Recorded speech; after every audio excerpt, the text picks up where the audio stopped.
વિદ્યાર્થી મિત્રો, કેમ છો? આપણે આ વિડિયોમાં ભણીશું ધોરણ 7 વિષય ગણિત, જેમાં આપણે પ્રકરણ 2 ભણવાના છીએ. પ્રકરણ 2 નું નામ છે અપૂર્ણાંક અને દશાંશ સંખ્યાઓ. એમાં સ્વાધ્યાય 2.1 નો દાખલા નંબર 1 જોવાના છીએ. જો તમે અમારી આ ચેનલમાં નવા હો તો સૌપ્રથમ અમારી આ ચેનલને સબસ્ક્રાઇબ કરી દો. જોઈશું હવે આપણે દાખલા નંબર 1.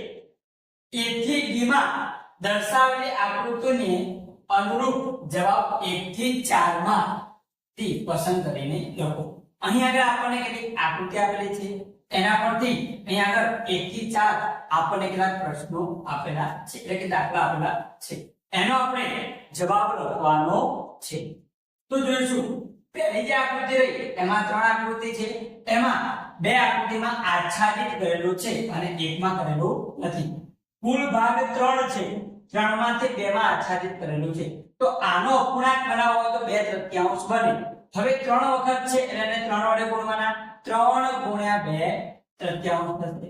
બીજી આકૃતિ એમાં કુલ 2 ભાગ છે, 2 ભાગમાંથી એક ભાગમાં આચ્છાદિત કરેલું, એવી 2 આકૃતિ છે.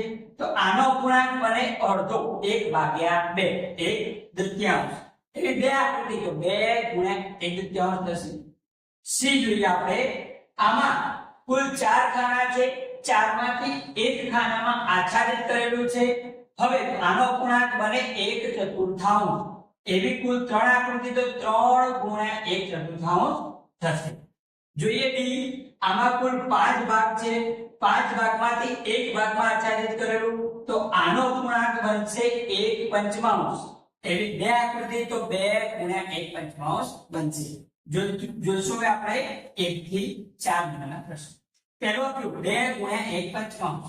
અપૂર્ણાંક આપેલો 1 પંચમાંશ, એનો મતલબ એમ કે 5 ભાગમાંથી એક ભાગમાં આચ્છાદિત કરેલું હોય. તો આમાંથી એક આકૃતિ આ ડી બનશે કે 5 ભાગમાંથી એક ભાગમાં આચ્છાદિત કરેલું હોય. અને એવી 2 આકૃતિ 2 વડે ગુણેલા, તો 2 ગુણ્યા 1 પંચમાંશમાં જવાબ આવશે ડી. શું જવાબ આવશે? ડી જવાબ આવશે. ઓકે, આગળ બીજા નંબરનો 2 ગુણ્યા 1 દૂતીયાંશ, એટલે કે અડધો. આ શું દર્શાવે છે? અડધો, 1 દૂતીયાંશ. હવે એવો અપૂર્ણાંક આપેલો છે 1 દૂતીયાંશ, તો શું કરીશું કે 2 ભાગ હશે, એમાંથી એક ભાગમાં આચ્છાદિત કરેલું હશે, તો એવી આકૃતિ બનશે બી. શું બનશે? બી. 2 ભાગ છે, એમાંથી એક ભાગ આચ્છાદિત કરેલો, અને એવી 2 આકૃતિ એટલે 2 ગુણ્યા 1 દૂતીયાંશ, તો એમાં જવાબ આવશે બી. શું જવાબ આવશે? બી. ત્યારબાદ જોઈશું ત્રીજા નંબરનું શું, 3 ગુણ્યા 2 તૃતીયાંશ. 2 તૃતીયાંશ નો મતલબ એમ કે કુલ ભાગ 3 હોય, એમાંથી આચ્છાદિત કરેલા 2 હોય. કુલ ભાગ 3, એમાંથી આચ્છાદિત કરેલા 2, તો આકૃતિ બનશે. અને 3 ગુણાકારમાં 3 કરે એટલે 3 વખત આપેલી છે, એમાં જવાબ આવશે એ. જવાબ આવશે એ. ત્યારબાદ ચોથું જોઈએ 3 ગુણ્યા 1 ચતુર્થાંશ. 1 ચતુર્થાંશ નો મતલબ એવો થાય કે 4 ભાગમાંથી એક ભાગ આચ્છાદિત કરેલો હોય અને 3 વખત આવે. તો 4 ભાગમાંથી એક ભાગ આચ્છાદિત કરેલો હોય તેવી તેનો જવાબ એમાં આવશે સી. શું આવશે?